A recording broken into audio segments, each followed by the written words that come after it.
Hello मेरे प्यारे दोस्तों, आप सभी को मेरे यूट्यूब चैनल कहानी का खजाना में स्वागत करती हूँ। आई होप आप सभी लोग खुश होंगे, स्वस्थ होंगे। चलिए दोस्तों, आज आप सबको मैं एक नई कहानी सुनाती हूँ। मेरा नाम रवि है। अभी मैं 33 साल का हूँ और मेरी पत्नी की उम्र 30 साल है।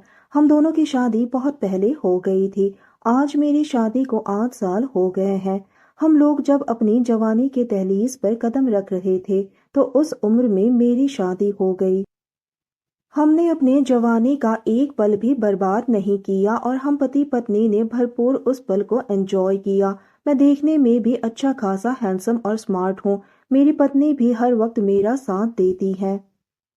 दोस्तों, थोड़ा सा समय निकालकर इस कहानी को अंत तक जरूर सुने। दोस्तों, आप लोग चैनल को सब्सक्राइब करना भूल जाते हैं। दोस्तों, आप सबसे रिक्वेस्ट है कि चैनल को एक सब्सक्राइब करें और वीडियो को एक लाइक करें। दोस्तों, आप लोगों की एक लाइक और सब्सक्राइब से बहुत ही मोटिवेशन मिलती है कि हम ऐसी ही कहानियां आप सबके समक्ष प्रस्तुत कर पाए। दोस्तों, हम बहुत ही मेहनत से कहानी लिखते हैं। आशा करती हूँ कि यह कहानी आप सबको पसंद आएगी। चलिए अब कहानी में आगे बढ़ते हैं और आपको यह कहानी सुनाते हैं। यह कहानी मेरी और मेरी पत्नी की नहीं, मेरी पत्नी की बड़ी बहन की है। उसकी उम्र 35 साल है, तो वह मेरी पत्नी से बड़ी है। कहते हैं कि छोटी साली हो तो मजाक करने में बहुत मजा आता है, लेकिन मेरी पत्नी की बड़ी बहन सीमा मुझे कभी एहसास नहीं होने दिया कि मेरी छोटी साली नहीं है। वह भी मुझसे छोटी साली की तरह ही मजाक करती और कभी कभी तो उससे ज्यादा आगे बढ़कर मजाक करती। वह मुझे टच करके मजाक करती और मैं भी कभी कभी मजाक में जब उसकी नशीली आंखों को देखकर मदहोश हो जाता तो उसे भी टच करता। लेकिन आगे बढ़ने की हिम्मत नहीं होती, क्योंकि कहीं ना कहीं मेरे मन में यह बात थी कि मेरी पत्नी की बड़ी बहन है। अगर मैं कुछ करूंगा तो बात कहीं बनने की जगह बिगड़ ना जाए और जो यह नैन सुख और हल्की छेड़छाड़ होती है वह भी बंद ना हो जाए। लेकिन पता नहीं क्यों मुझसे बात करने का हर बहाना ढूंढती रहती। कोई भी मौका जाने नहीं देता, चाहे वो फोन पर हो चाहे आमने सामने। उसे जब भी मौका मिलता कोई ना कोई बहाना करके मेरे यहाँ आ जाती। वो इतनी खुली हुई थी कि मेरी पत्नी डिम्पी के सामने ही कभी कभी मुझसे मजाक करती। तब मेरा चेहरा शर्म से पानी पानी हो जाता। बाद में अगर डिम्पी से शिकायत करता तो वो भी बोलती, देखिए सीमा दीदी आपकी साली है और आप जीजा साली के बीच में मुझे नहीं पड़ना। मेरी कोई छोटी बहन नहीं है तो समझना सीमा मेरी बड़ी बहन भी है और छोटी बहन भी। तो थोड़ा मजाक करती है, मजाक कर लेने दीजिए और मजा लीजिए।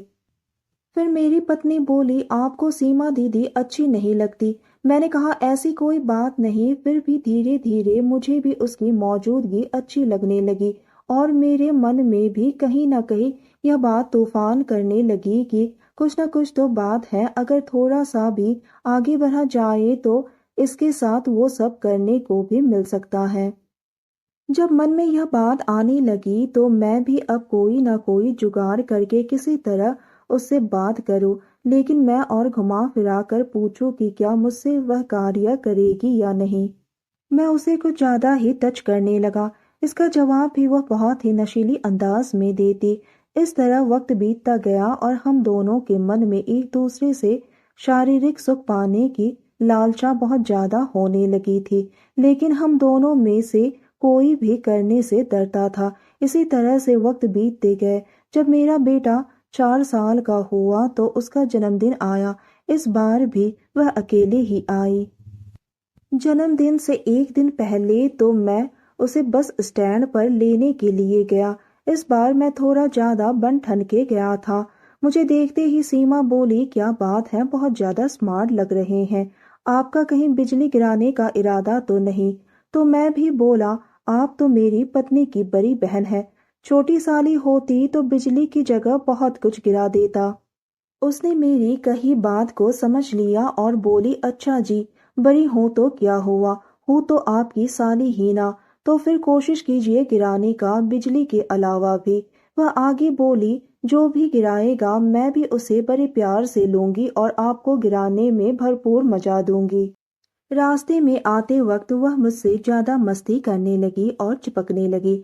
मुझे भी अच्छा लगा, मैं भी मजाक में बोलने लगा, इस बार आप बहुत कुछ करवा ही लोगी। उन्होंने शर्माते हुए कहा, चल हट। उसके बाद हम घर आए। शाम को टाइम था तो मैं, मेरी पत्नी और सीमा तीनों छत पर टहल रहे थे। हम तीनों का चाय पीने का मन करने लगा तो सीमा ने कहा, तुम दोनों ऊपर ही रहो, मैं चाय बनाकर लाती हूँ।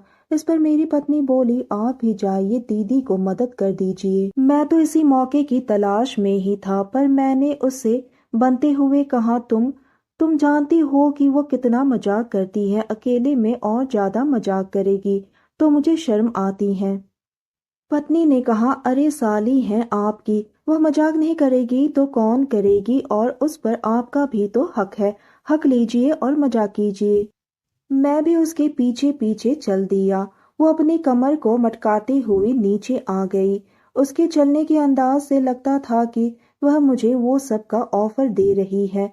वो चाय बनाने लगी, हम दोनों बातें करने लगे। बातों ही बातों में उसकी लाइफ के बारे में बात चली तो वह थोड़ा मायूस हो गई। मैंने पूछा क्या हुआ तो उन्होंने कहा, मेरे हस्बैंड कुछ करते तो है नहीं, ऊपर से शराब पीते हैं और रात को वह थक जाते हैं। मैं प्यासी ही रह जाती हूँ तो उनके साथ सोने का मन भी नहीं करता। उनके चेहरे पर उदासी आ गई पर आंखों में एक चमक थी। मैंने उसके चेहरे पर हंसी लाने के लिए बोला, तू मेरी साली है, आखिर मैं कब काम आऊंगा।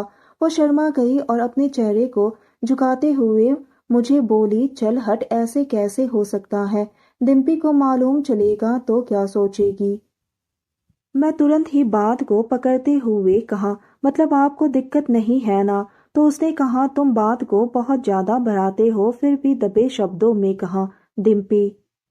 एक बार फिर मैं आप लोगों को बता देना चाहता हूँ, मेरी पत्नी बहुत ही खुले विचारों वाली है। गांव में रहकर भी उसकी सोच वो सब के मामले में शहर की लड़की से बहुत ज्यादा खुला हुआ और आगे की है। उसके लिए पति पत्नी के रिश्ते का मतलब होता है कि वो सब में मैं उसे संतुष्ट करूँ और वो मुझे कभी रोकती नहीं कुछ करने के लिए। पर मैं इसका कभी भी गलत फायदा नहीं उठाया, लेकिन आज लगता है उठा लेंगे, शायद अब तो उठाना ही होगा।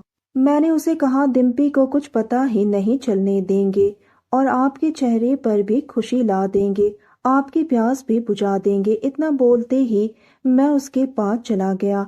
वो अपने आप मेरे होठों से लग गई। उसने मुझे किस करना शुरू कर दिया। इधर गैस पर चाय उबल रही थी और उधर हम एक दूसरे में समाने को बेताब थे। हमारे जज्बातों का सैलाब तूफान पर था। मैं तो इस समय मूड में आ गया, लेकिन उसी ने मुझे रोकते हुए बोला, डिम्पी को शक हो जाएगा, मौका मिलते ही करेंगे। मैं उसको सहलाते हुए बोला, इसकी प्यास मैं बुझाकर ही रहूंगा। उसने भी मेरा मजाक लेते हुए कहा, अच्छा जी, देखते हैं बुझा पाओगे कि नहीं। मैंने सोचा था इस रात में हमारे बीच कुछ न कुछ तो हो ही जाएगा, लेकिन उस रात कुछ भी नहीं हुआ। अगले दिन मेरे बेटे का जन्मदिन था। हमने बेटे का जन्मदिन भी मनाया और दिन भर एक दूसरे को देखकर मुस्कुराते रहे। मुझे लग गया कि आज इसके साथ वो सब करने का पूरा मौका मिलेगा। रात में केक काटने के बाद बच्चे अपने कमरे में सोने के लिए चले गए। मैं, सीमा और पत्नी डिम्पी गेस्ट रूम में बैठकर ही बातें करने लगे। बातें खत्म होने का नाम ही नहीं ले रही थी। मेरी पत्नी बोली, लगता है आप दोनों की बातें खत्म नहीं होगी, मैं जा रही हूँ सोने। आपकी बातें जब खत्म हो जाए तो आ जाना सोने के लिए, मुझे नींद बहुत आ रही है, मैं दिन भर की थकी हुई हूँ। इतना बोलकर वह चली गई। हम दोनों के चेहरे पर मुस्कान आ गई। थोड़ी देर बाद मैं बाथरूम जाने के बहाने उठा और देखा कि मेरी पत्नी सोई है या नहीं। उसके बाद मैं सीमा के रूम में आ गया।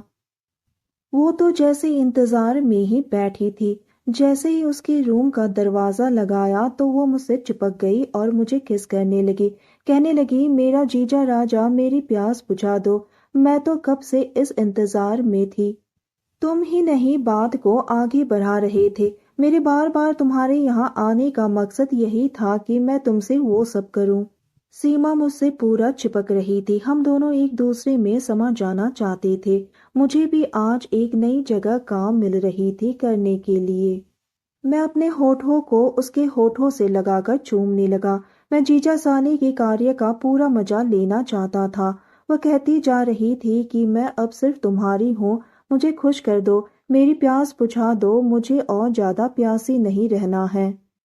मैं उसे बिस्तर पर ले गया और लेटा दिया। वह भी अब और भी ज्यादा तड़पने लगी। वह कहने लगी, जल्दी से मुझे खुश कर दो, बहुत दिनों से तड़प रही हूँ। मैंने भी वक्त की नजाकत को समझते हुए धीरे धीरे अपना काम करना शुरू किया। वो भी मेरा पूरा साथ दे रही थी और मुझे जोर से बाहों में भरने लगी और पागलों की तरह वो सब करने की भीख मांगने लगी। मेरे होठों पर अपने होठ को रखकर किस करने लगी। मैं भी उसके प्यार में समा गया। मैं तो बस उसकी आज्ञा का पालन कर रहा था। वो उस पल का भरपूर आनंद लेने लगी।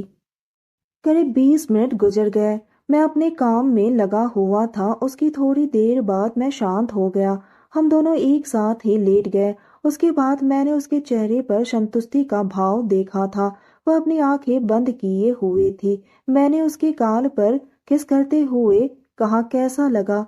वो अपनी आंखें बहुत ही प्यार से खोलते हुए मुझे उम्मीद की नजरों से देखते हुए बोली, मैं बहुत खुश हूँ। मैंने उसके बालों को सहलाकर किस करते हुए पूछा, अब कैसा फील हो रहा है? तो उसने कहा, मेरे चेहरे से तुम्हें मेरी खुशी नहीं झलक रही है क्या? उसने मेरे होठों पर एक किस किया और मुझे कहा, बहुत बहुत धन्यवाद तुम्हारा, तुमने आज मुझे पूरा खुश कर दिया। अब से मैं तुम्हारी हूँ और तुम अभी से समझना कि तुम्हारी एक नहीं दो दो बीबियां हैं। उसने कहा, अब से तुम्हें ही वो सब करना होगा। मैंने कहा, हमें जब भी मौका मिलेगा मैं जरूर करूंगा। अभी मैं जाता हूँ, तुम सो जाओ। मैं अपने कमरे में जाकर डिम्पी के बगल में लेट गया। डिम्पी तो जैसे नींद में बेसुध पड़ी थी। मैंने उसे डिस्टर्ब करना उचित नहीं समझा और सो गया। तो दोस्तों, यह कहानी सुनने के बाद आप सबकी क्या राय है, हमें कमेंट करके जरूर बताइए और साथ ही इस वीडियो को एक लाइक करें, चैनल को एक सब्सक्राइब करें और नोटिफिकेशन बेल को भी जरूर दबाएं ताकि अगली अपडेट सबसे पहले आपको मिले।